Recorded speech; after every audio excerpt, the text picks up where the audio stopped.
Welcome back. In this section, we'll be looking at a collection of basic functions. Functions like y equals x squared, y equals x cubed. Our textbook that we used to use called this the library of functions. These are the basic shapes that we should all know going into this course. And by know, I mean knowing basic properties of these functions. What do they look like? What are some nice points on their graphs? What are their domains and ranges? So those are the sorts of things that we'll be talking about. We'll also be looking at piecewise defined functions, which are functions that are defined in different ways over parts of its domain. So first, to begin with our basic shapes, we have the first four shapes that I have here: y equals x squared, y equals x cubed, and y equals cube root of x. Square root of x, rather. If I were to name these functions, the first function I might call it the identity function. Identity in the sense that it takes each x value and leaves it unchanged. Whatever the x value is, that will also be the y value.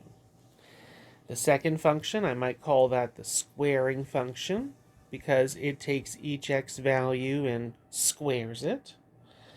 The next function after that, I might call that the cubing function, because what it does to each x value is take it and cubes it. We have the square rooting function.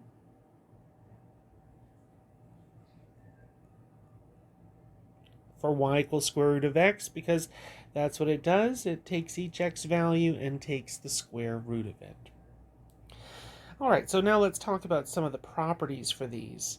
Beginning with the identity function, y equals x, if I were listing some good points, the points that I would be plotting, -1, 0, 0, and 1, 1. There's lots of other points that are on the graph, but what we'll see is that these points are points that are in common with some of the other basic shapes that we'll need to know, so it kind of helps us minimize how much we need to remember. Next, if we're thinking about domain and range, for this line y equals x, the domain is all real numbers, and the range is also all real numbers. And if we're thinking about the kind of symmetry this has, y equals x has the kind of symmetry that we call odd symmetry, or symmetric about the origin. If you look at what's in quadrant 1 and then reflect it into quadrant 2 and then reflect again, you get exactly what we have in quadrant 3. So quadrant 1 reflected twice shows up in quadrant 3. This is something where we have odd symmetry or symmetry about the origin. So I could say that this is an odd function, or it has odd symmetry. All right, so that's our identity function.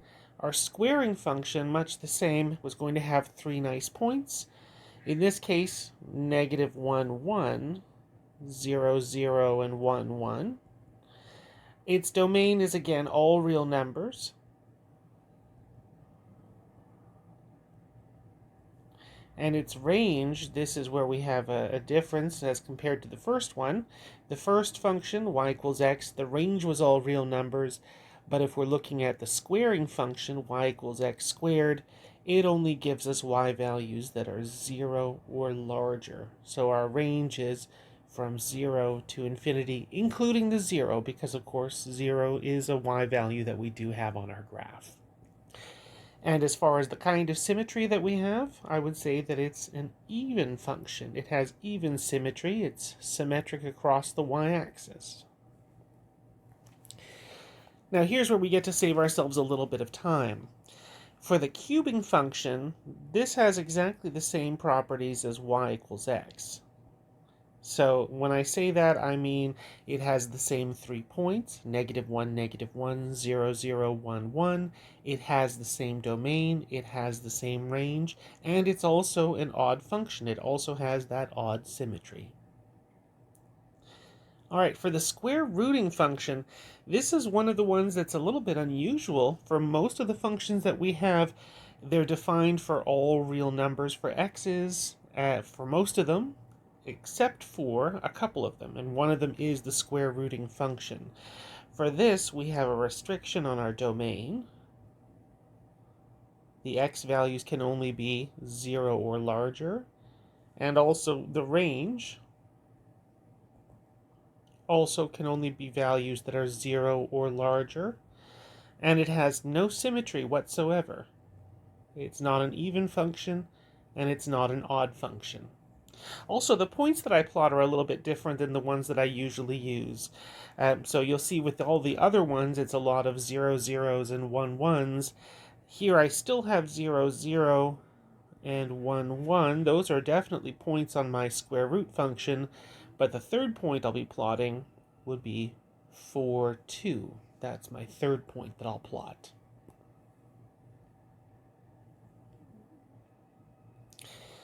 All right, the next four functions. We have now the cube rooting function.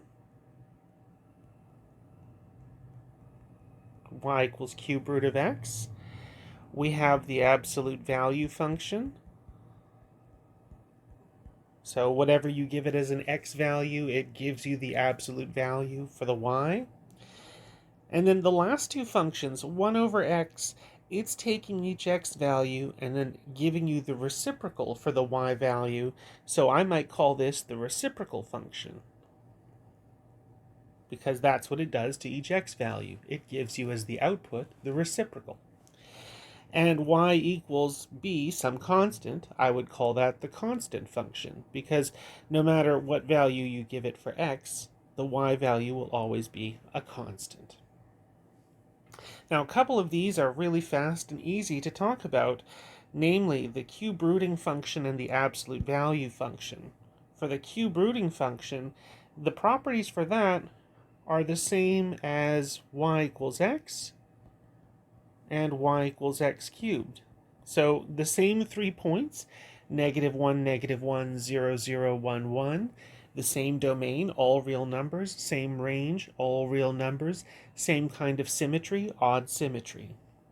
And same thing for the absolute value function. It has its properties the same as y equals x squared.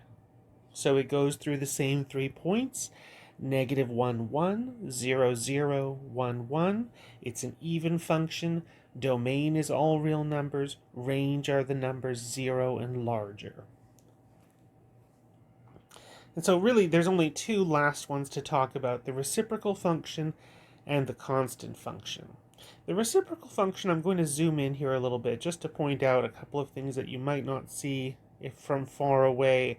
One is a little bit faint here. You might notice that in my drawing I have a red line happening on the horizontal axis and a red line happening on the vertical axis.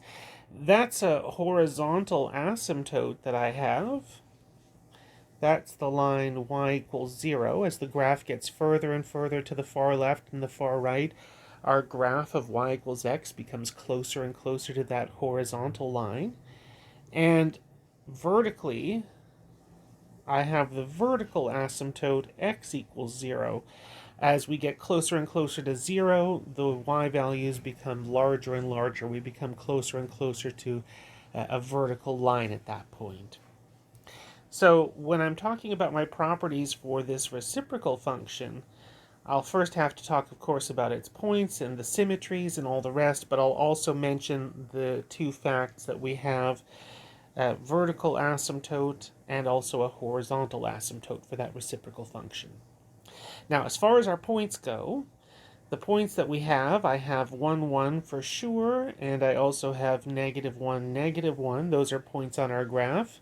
0, 0 is not on my graph, because of course there is no function happening when x is 0. So the other points that I would probably be choosing would be 2, comma 1/2, and maybe -2, comma -1/2. This is one where 4 points is probably what I would be plotting, just enough to give people enough of an idea of the shape of the curve. If we're thinking about the domain and range, so here for the domain, it's going to be everything except for 0. This is one where instead of giving my domain in interval notation, maybe it makes sense to give it in set notation. So I would say my domain is the set of all x's such that x is not 0. And you can say the same thing about the range. You have all the y values except for 0. So my range is all the y values such that y is not equal to 0. We also had a vertical asymptote, the line x equals 0. We also have a horizontal asymptote, the line y equals 0. And it's also an odd function. It has odd symmetry. So lots to remember with that reciprocal function. So you have some points to remember. You have restrictions on the domain and range. X can't be 0, y can't be 0. You also have vertical and horizontal asymptotes, and it's also an odd function. For the last function, the constant function, the points that I would be plotting would be -1 comma b, whatever b that constant is, 0b, and I'd also be plotting the point 1b. So basically just 3 little points on the graph. I'd be plotting those.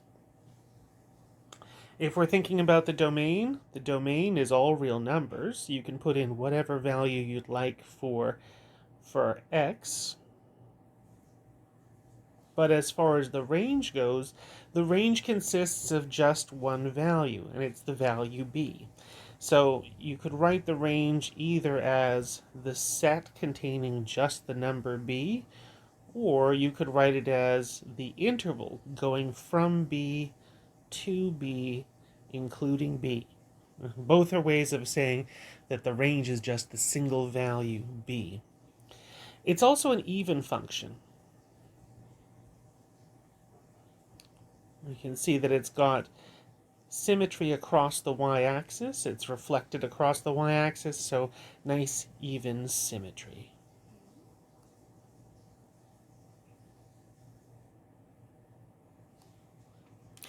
Okay, so now let's talk about piecewise defined functions. These are functions where we don't have just one definition for our function over its entire domain. We have different definitions depending on the different parts of the domain where we might be. So an example of this, something that is a piecewise defined function or could be defined in pieces, would be the absolute value function. I mean, we have our intuitive definition that we think of when I say the absolute value function. Most of us are thinking, oh, that's the function that gives me always a positive value for the y value. That's the intuitive meaning of what do we mean by absolute value. But if I really wanted to define it firmly here, I could say, well, it actually is doing two different things. If you're thinking about the absolute value function, y equals absolute value of x, just looking at the graph, you have two parts. You have this part of the graph, which would be the line y equals x, and that's only happening when x is 0 or larger. But then you've also got this part of the graph, which is the straight line y equals -x. And that's happening only when x is less than 0. So we have a way to define this absolute value function in pieces, in two parts. We say that the absolute value function is the line y equals -x when x is less than 0, and it's the line y equals x when x is greater than or equal to 1. Greater than or equal to 0. So that's sort of an idea of what I mean by a piecewise defined function. So if I were evaluating this function, if I said, well, what is f of -1, I would have to look at the two parts of the domain and ask myself, is this value of -1, is it in this part of the domain, or is it in the other part of the domain? And depending on which part of the domain it's in, then I'll either evaluate using the one definition for our function or the other.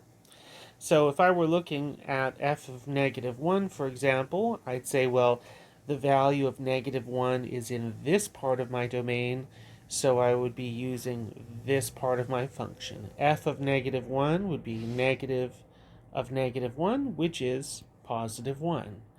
If I'd said, well, what's f of positive 1? Positive 1 is in this part of the domain, which means we'd be using this part of our function. F of positive 1 would just be 1. All right, so let's do an example here. I've got my piecewise defined function f of x, and it's doing three different things. Sometimes it's the squaring function, y equals x squared. Sometimes it's the line y equals x plus 1. Sometimes it's the horizontal line, y equals negative 3.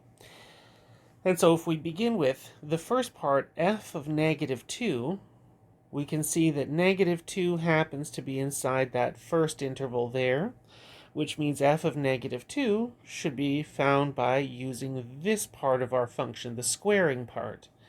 So f of negative 2 should be negative 2 squared, which is 4.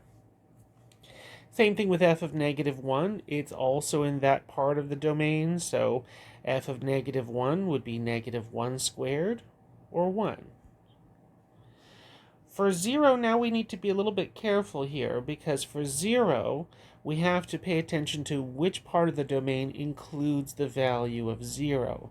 You'll notice here that in that first part of the domain, that's for values of x that are less than 0, not including the 0. So we wouldn't be finding f of 0 using that squaring part. Notice here that 0 is included for that second part of the domain, so f of 0 we'll find using that straight line y equals x part. So that will be how we'll do that. F of 0 should be 0 plus 1, which is 1. And f of 1, 1 is also in that little interval, so f of 1 we'll also find by using that straight line y equals x plus 1. And now same sort of thing here for f of 2.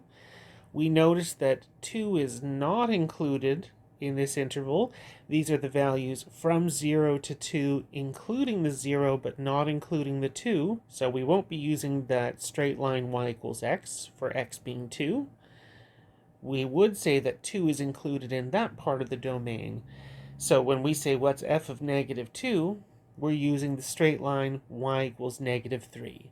So it's the constant function y equals negative 3. So that means that no matter what x is, when x is negative 2, the y value would be negative 3. And when x is 3, that's still in the same interval, so the y value would be negative 3. So that's something we need to be able to do, evaluate a piecewise defined function. Also, we need to be able to graph a piecewise defined function. I've already taken the liberty of getting my x and y axes going here. And so when I graph my piecewise defined function, I'm going to be graphing it in three parts. I have all the values that are less than 0. That's where I'm going to have my parabola, y equals x squared. Between 0 and 2, that's when I'm going to have my straight line y equals x plus 1. And when we're larger than 2, that's when we're going to have our straight line y equals negative 3. So what I'm going to need to do then is graph my function, its three parts, over the three parts of its domain. So starting with this, my parabola, y equals x squared. We know that normally if you were drawing the parabola y equals x squared, you would have those 3 points with 0, 0, 1, 1, negative 1, 1, and you'd connect the dots and everybody would be happy with what you had. Except, of course, for our parabola, it only goes up to the value of x being 0, not including x being 0. So that means that the right part of my parabola is not really on the graph, and also neither is the point 0, 0. So when I draw 0, 0, I should be drawing it as a hollow circle. The parabola will get close to 0, 0, but actually when the x value is 0, that's when we move to being the straight line y equals x plus 1. And so for that, when x is 0, we know that the y value would be 1. And you can also find the other points on the line. When x is 1, the y value would be 2. When x is 2, the y value would be 3. But then again, we need to be careful. The y value of 3 is actually not something that we observe, because notice that when x is 2, that's actually not included with our straight line. So I found my 3 points that I've got, the beginning of my straight line, the middle, and then the end. But the end, actually, I should draw that in as a hollow circle, because again, the point 0, 1, yes, x is 0, that is part of that straight line. When x is 1, yes, that's part of that straight line. But when x is 2, unfortunately, that's no longer part of the straight line y equals x plus 1. And finally, when we are 2 or larger, the y value is always negative 3. So that means here's a couple of quick points to plot. When x is 2, the y value would be negative 3. When x is 3, the y value would also be negative 3. That would be enough. A relatively straight line.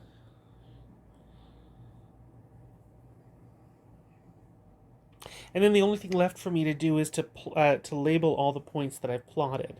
So I would label them with their coordinates, negative 1, 1. That's that point. The point 0, 0, and 0, 1, because they're on the y-axis at a tick mark, those 2 points I don't need to label, but I should label 1, 2, and I should also label 2, 3, and these other points, 2, negative 3, and 3, negative 3. There we go. Now I've got a nice, well-labeled graph. Here we're creating ourselves a little bit of a word problem. We've got a data entry company that has 2 different rates of pay. They pay you 50 cents for every document for the first 1,000 documents that you do the data entry for, and then once you've moved on past the 1,000th document, so for document 1001 and larger, then you're going to get 75 cents for every document that's entered. And so we want to come up with an equation defining f of x. And so the first thing to remember here is that for the first 1,000 documents, this is relatively easy to calculate. So if you were between 0 and 1,000 for x, then the amount of money you would make would just be 50 cents times however many documents you produced. So for example, if you wanted to know how much would you make if you did 1,000 documents, if you entered 1,000 documents, you should make 50 cents times 1,000, you should make $500. So easy enough. Now, when we want to start defining it for x being larger than 1,000, then we have to think a little bit more, because for values that are larger than 1,000,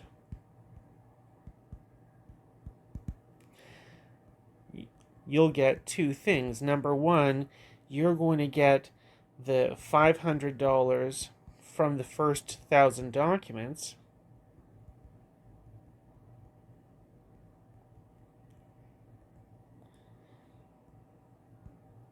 And in addition to that, you're also going to get 75 cents times the number of documents that you have that are above 1,000. So for example, if x were 1,001, you'd be getting $500 from the first 1,000 documents, and then for the extra one document that you have above 1,000, you'd make 75 cents. So that means when we're defining f of x for x being more than 1,000, there's 2 parts to it. There's f of x should be the $500 that we get from our first 1,000 documents, and then we'll get 75 cents for every document that's above 1,000. So that's however many documents you produced minus the first 1,000 documents. So if you had x being 1,001, this would be the difference between the 1,001 documents in total and the first 1,000 documents. That would be the difference of that one extra document. So if I were now defining f of x as a piecewise defined function, I would say f of x is defined in two parts. You either make 50 cents times x, and that happens when x is between 0 and 1,000, and you'll make $500 plus 75 cents times the difference between x minus 1,000. In other words, the $500 you make for the first 1,000 documents plus the 75 cents for every document over 1,000, and that's what you'll earn if x is larger than 1,000. So now that answers the first part of the question, which is to come up with a definition for f of x. The next part that we need to come up with is the calculation for f of 1,300. The second part of the problem was how much money would you make if you had 1,300 documents. And so now let's do that. Let's calculate away. So f of 1,300 we should be evaluating using the second part of our function, this part. That should be 500 plus 75 cents times the difference between 1,300 and 1,000. So we're going to get $500. That's coming from the first 1,000 documents. And then we're going to make 75 cents per document for the remaining 300 documents.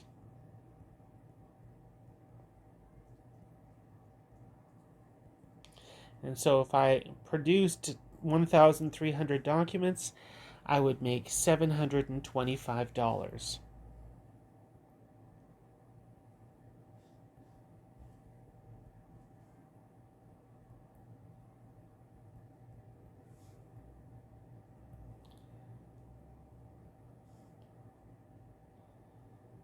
There we go.